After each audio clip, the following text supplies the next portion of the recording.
It's my honor to welcome three of the world's leading technology CEOs. And in the case of Larry Ellison, it's well beyond technology, it's sort of CEO of everything. But to announce the largest AI infrastructure project by far in history, and it's all taking place right here in America. A very enthusiastic Donald Trump has announced the Stargate AI infrastructure project. Now, what is that? Well, his new right-hand man, Elon Musk, has poured cold water on it. So before we get to Elon Musk's jabs, which I thought were fascinating, let's get to some of the details about what Stargate is and what Trump is planning.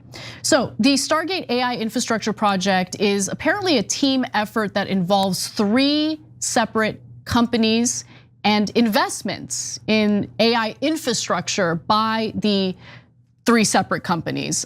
So each of their CEOs were actually present during Donald Trump's press conference announcing this. And they include OpenAI CEO Sam Altman, SoftBank CEO Masayoshi Son, and Oracle chairman Larry Ellison. Now, as part of this project, the 3 companies intend to invest $100 billion to power the physical and virtual infrastructure of AI. And to be sure, AI is going to require quite a bit of energy. Okay, so the investment into Stargate is supposed to potentially increase to $500 billion in the coming years. And I want to be clear, based on the way this was announced and based on the reporting of this project, the money isn't going to come from taxpayers. These are investments that these separate companies are supposed to make into AI infrastructure in the country. So initially that investment will be used to build they're gonna build a 1 million square foot data center in Texas, but it's really not clear what comes after that. So some of the details are sparse, but here's what we do know so far. The project is expected to create 100,000 US jobs, according to Trump. That's what he's claiming. AI technology does need a massive amount of resources in order to function, particularly when it comes to energy. So according to a report that just came out by the Department of Energy, in 2023, US data center energy use accounted for 176 terawatt hours, 4.4% of all total electricity consumption nationwide, or more than the total amount consumed by all households in California. That is insane, okay? But there's more. By 2028, according to the same report, scientists estimate that power center energy use will be between 325 and 580 terawatt hours per year, roughly 6.7 to 12% of all US electricity consumption, or the amount that 30 to 53 million households currently use. And this might be an issue for Americans when it comes to their own personal electric bills, because a November study from the Jack Kemp Foundation, a public policy nonprofit, found electric bills could increase by up to 70% due to AI data center energy demands. And they do require large amounts of water for cooling and other purposes. So in 2014, data centers indirectly used more than 5.6 billion gallons of water for cooling and other energy purposes.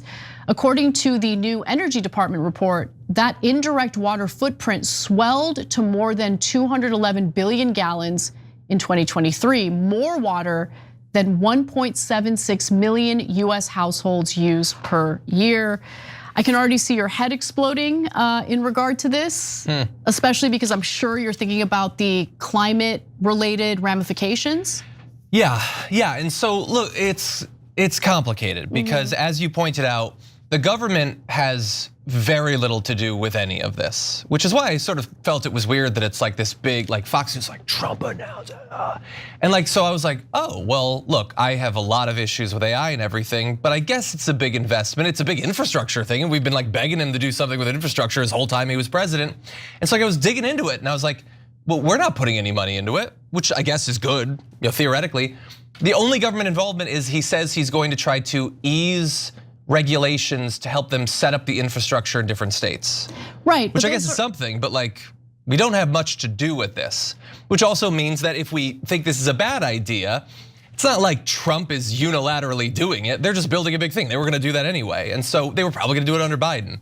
That said, you could regulate this sort of thing if you thought it was going to wreck the nation's energy costs and everything. That's terrible. You could regulate that. You could do something about the water, certainly about the emissions. Obviously, those are not going to be concerns under Donald Trump. Maybe they wouldn't have been under Biden either. He wanted, or like he put out that memo warning against AI and stuff like that. But in terms of the emissions, Trump isn't going to do literally anything to limit that. I doubt he's gonna care about the energy costs. I mean, and it's gonna be affecting Texas the most initially, so conservative Texans' energy costs are probably gonna go up significantly. Look, I do see the development of AI, and there is a race between the United States and China to dominate AI, right? And so that competition is very much front and center in regard to what Donald Trump is thinking and how he wants to help facilitate the development, future development of AI in America. But obviously, I do see that tension between the energy required for AI, the computing required for AI to work effectively, and what is happening to our environment and what climate goals entail. Now, the fact of the matter is, like, China is gonna compete with us and they're not gonna worry about climate change at all in the process. And so that's frustrating. But I think that you could also generate clean electricity and develop AI without really sacrificing anything as it pertains to climate change, right? So like we've talked a little bit about nuclear energy, and I really do think that that's a possible solution. But what are your thoughts on that? Yeah, I think it's good that you bring that up. I mean, look, China obviously has used a lot of coal. Yeah. And probably will for some time, but they also are doing everything they can to lead in clean energy production, solar panels and all that. And we know that Donald Trump has this bizarre ideological opposition to clean energy, probably because of the donors, the fossil fuels and all that. But among the many other executive orders that he did in his first suite was trying to dial back our investment, like the EV tax credits. He's going to hamstring American automakers in terms of catching up with China in building EVs. It's gonna be devastating to a lot of people, a lot of conservatives as well that work in that industry. And also, he wants to do everything he can to stop solar and wind power from being developed. When we need that more than ever now, if you're gonna be doing these massive, like you could say, we'll allow you to build these data centers, but you also have to invest in enough clean energy generation to offset a significant percentage of what you're taking up, so that it's not costing. But you could do that, and then maybe while we're leading the way in AI, we could also be leading the way in clean energy. And that would be good for industry, and it would generate jobs. But this is one of the issues, and there's not a lot of areas, not a lot of them for Donald Trump, where it could do all of those things. It could economically be great, but he just has this tiny weird little problem with it that won't let him see past it, even though he's buddies with Elon Musk. Well, let's get to Elon Musk, because that's where the story gets super juicy.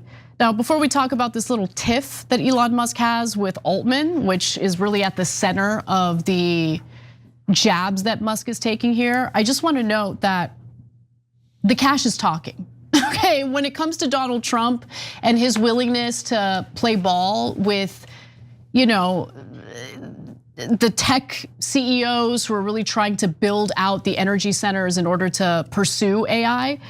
OpenAI spent $1.76 million on government lobbying in 2024 and $510,000 in the last 3 months of the year alone, according to a new disclosure filed on January 22nd, a significant jump from 2023 when the company spent just $260,000 on Capitol Hill. So anyway, I just wanted to give you those numbers because that's how the sausage is really made in government. That's what persuades politicians to play ball with industry. And so that's definitely taking place as it pertains to Donald Trump and the AI industry. Now, let's get back to Elon Musk and Altman, because Musk absolutely did rain on the Stargate parade almost immediately. In response to a post from OpenAI announcing the project, Musk wrote this: "They don't actually have the money." Okay. In response to that, Sam Altman, who is in a bit of a feud with Elon Musk, says, "I genuinely respect your accomplishments and think you are the most inspiring entrepreneur of our time." Gross. I think he was being sarcastic. I doubt that he was being serious. Oh, I thought he was trying to be a diplomat. I feel like he's done that before with him, but you could be right. I don't know him. Yeah, there's real tension between the two. So Musk posted another statement that reads, SoftBank has well under $10 billion secured. I have that on good authority. Okay, and Sam Altman disagreed with that, saying wrong, as you surely know. Want to come visit the first site already underway. This is great for the country. I realize what is great for the country isn't always what's optimal for your companies, but in your new role, I hope you'll mostly put America first. So look, it is worth noting that Elon Musk and Altman have feuded for some time now. In fact, Musk has sued Altman and did so last year. So Musk was a co-founder of OpenAI, which was originally a nonprofit. Musk claims that he has issues now because it went from being a nonprofit to being a hybrid, like using a hybrid model. So it's a for-profit, nonprofit hybrid. The for-profit subsidiary of OpenAI is fully controlled by the nonprofit part of OpenAI, and the company's board is still that of a nonprofit.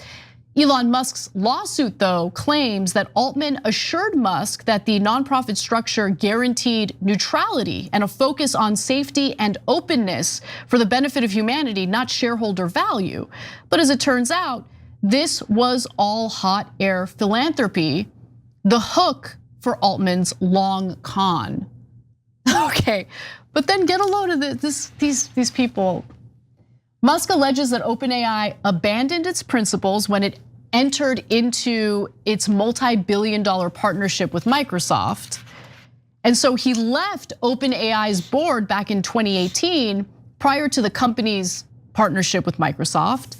But then Musk went on to make his own AI company called xAI, which is for profit. But cooler because there's an X in it. True.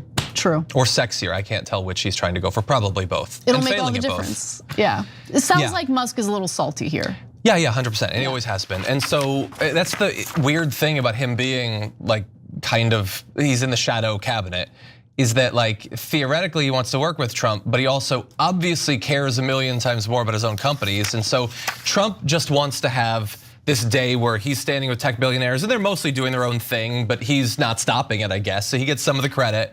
And then Elon Musk comes in and torpedoes it in the same way that Donald Trump just wanted to get inaugurated and Musk decided, no, this is about me, I'm gonna zig heil on the stage. Screw you, buddy, this is my day. And how many times do you get to do that before Donald Trump is done with you? And so do they have the money? I don't know, maybe they don't. Maybe Musk is right, or maybe Musk is doing what he constantly does on Twitter, which is say whatever he has to say, whether it's a lie or not, to prop up stock price of his company. He's done that many times before, illegally done that before and not gotten any trouble because he's wealthy and well connected. And so I don't know whether to trust any of these numbers that are being thrown around. Some of them sound pretty good, if setting up these data centers produces 100,000 jobs rather than just taking all of our jobs with the AI that they generate, which is the long con that they're doing, then that would be great. But will it? Or is it like how when they build a pipeline, it takes a lot of jobs, and then once it's built, it's 30 people. It's like a Denny's staff that runs the thing. I don't think of data centers as being a super labor-intensive industry in an ongoing way. And also, they didn't even say that. Trump said that. Well, remember when Trump got in office the last time, he was like, I'm gonna do all this stuff, get all these businesses back, this air conditioning company's gonna build the plant. They didn't do any of that. He just says it. He's got that in common with Elon Musk. They know they can say whatever they want, it'll make headlines, and then if it doesn't happen, whatever, that's 1,000 Hitler salutes ago. We don't even remember that anymore. And so some of it sounds good, but I don't know who to trust, either on the political side or on the CEO side. Oh man, that is a difficult game to play, right? Thanks for watching the video, guys. We also love it if you hit the join button below because that makes you a member, and members allow us to be independent, honest. We can be as progressive as we want, no corporate media influence, and that's all because of you guys. We love doing the show with our members. Hit the join button, become one of the Young Turks.